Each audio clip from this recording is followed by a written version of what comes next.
नमस्कार दोस्तों, मैं हूं राजकिशोर। बुलंद भारत टीवी की इस चर्चा में आपका बहुत बहुत स्वागत है। और गणतंत्र दिवस की शुभकामनाओं के साथ ही आपका ध्यान एक ऐसे मुद्दे पर ले जाना चाहता हूं जो संविधान की मूल प्रस्तावना या उद्देशिका है। क्या अब उसको भी मूल स्वरूप में लाने की तैयारी शुरू हो चुकी है? 75वें गणतंत्र दिवस पर अगर मैं ये बात आपसे कह रहा हूं तो बिना किसी आधार के नहीं। आप बहुत खबरें पढ़ रहे होंगे इस समय। आज आपने अखबार खोला होगा तो आपने देखा होगा कि किस तरीके से खबर छपी हुई है कि ज्ञान व्यापी के नीचे मंदिर के अवशेष थे। फ्रांस के राष्ट्रपति मैक्रोन भारत में हैं, मुख्य अतिथि के तौर पर गणतंत्र दिवस की परेड में वो रहे हैं। किस तरीके से गणतंत्र दिवस पे हमारी महिला शक्ति का खासतौर से प्रदर्शन रहा है। राष्ट्रपति लंबे अरसे बाद परंपरागत तरीके से बग्घी से वहां पहुंची हैं। तो मतलब मूल स्वरूप में लाने को, तो जो मैं मूल स्वरूप की बात कर रहा हूं, तो संविधान सभा की मूल उद्देशिका क्या थी और उसमें परिवर्तन क्या थे, और भारत सरकार के किस कदम पर मैं ये बात कह रहा हूं, क्या इसको भी मूल स्वरूप में लाने की कोशिश हो रही? तो पहले जो मौजूदा यानी पूर्व प्रधानमंत्री इंदिरा गांधी ने जिस समय देश में आपातकाल लगाया था, इमरजेंसी लगाई थी, लोकतंत्र को पूरी तरीके से बंधक बना लिया गया था, उस समय संविधान की उद्देशिका यानी प्रस्तावना में, प्रियम्बल में बदलाव किए गए थे। उसमें दो बदलाव में दो शब्द जोड़े गए थे। वो दो शब्द थे समाजवादी और पंथ निरपेक्ष, यानी सोशलिस्ट एंड सेकुलर। वैसे मूल प्रस्तावना क्या थी, जो कि 26 नवंबर 1949 में जिसको एक तरीके से अंगीकृत किया गया था, तो वो थी, उसको पहले मैं पढ़ता हूं, फिर उसके बाद ये जो दो शब्द जोड़ेंगे उसके बाद बताता हूं। और अभी क्या हुआ है भारत सरकार ने, जो मैं कह रहा हूं कि मूल स्वरूप में हम वापस लाने की तैयारी हो रही है, तो आपको समझ में आएगा।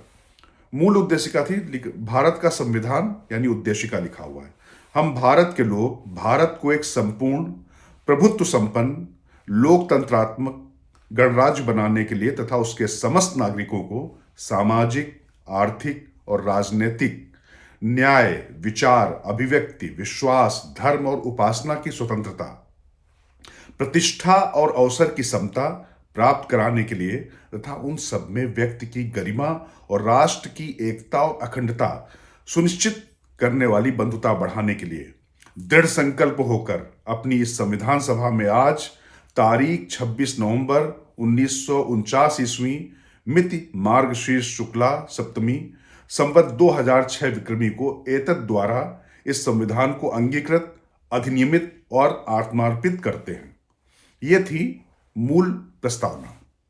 इसके बाद क्या हुआ कि आपातकाल में इंदिरा गांधी जी ने इसमें दो शब्द जोड़े, हम भारत के लोग भारत को एक संपूर्ण प्रभुत्व संपन्न समाजवादी पंथ निरपेक्ष, जैसा मैंने आपको बताया कि सोशलिस्ट एंड सेकुलर, ये दो शब्द जोड़े थे। इसके बाद से ये चर्चा लगातार चलती चली आ रही थी। उस समय भी इसको विरोध हुआ था, लेकिन उस समय तो इमरजेंसी थी, कोई आवाज सुनी नहीं जा रही थी, कोई चुनी हुई सरकार नहीं, बल्कि उस समय सारी शक्तियों को अपने में केंद्रित कर लिया था तत्कालीन प्रधानमंत्री, या उसको लोकतंत्र के लिए काला अध्याय कहा जाता। उसी समय ये संविधान में संशोधन हुआ था। अब क्या हुआ है कि जब मैं कह रहा हूं कि क्या इसको भी मूल स्वरूप में लाने की कोशिश हो रही है, क्योंकि अगर ऐसा हो रहा है तो आप मानकर चलिए कि राम मंदिर जैसे आपका बना है, जिस तरीके से 370 या 35 हटी है, या जिस तरीके से 3 तलाक जैसे कानूनों को तिलांजलि दी गई है, उनको किनारे किया गया है, ये उससे भी बड़े और इसके दूरगामी परिणाम हैं।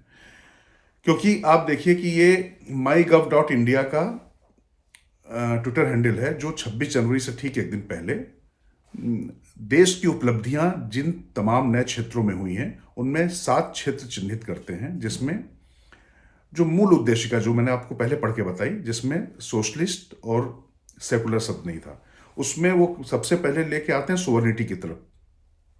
तो जब उसकी तरफ आते हैं तो आप समझ लीजिए कि उसमें वो बताते हैं कैसे आत्मनिर्भर डिफेंस की बात हो रही है।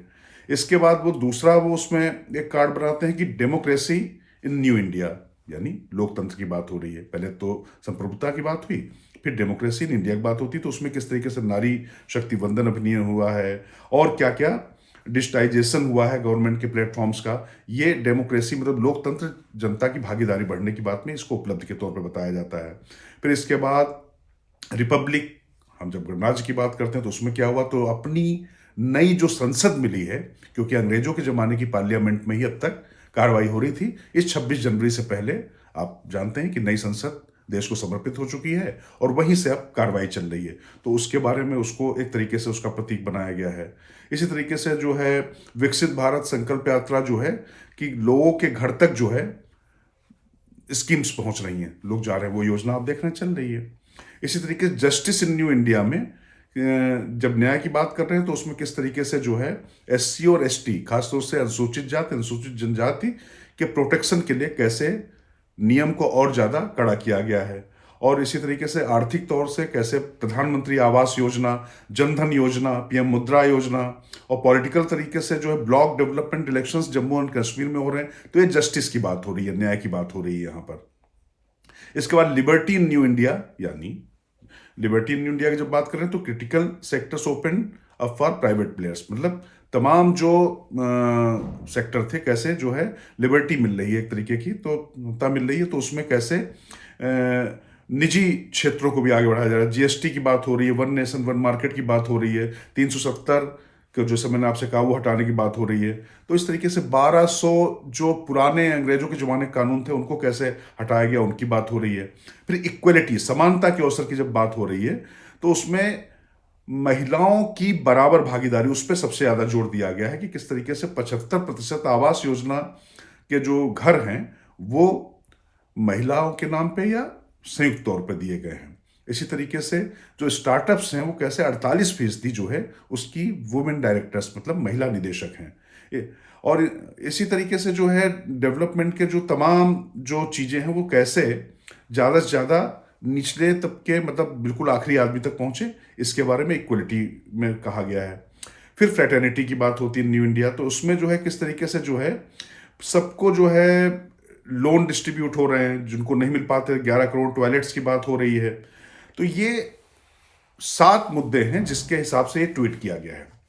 ये लग सकता है कि सरकार की योजना है, सरकार ने ट्वीट कर दिया, इसमें क्या खास बात है आपको लग सकता है।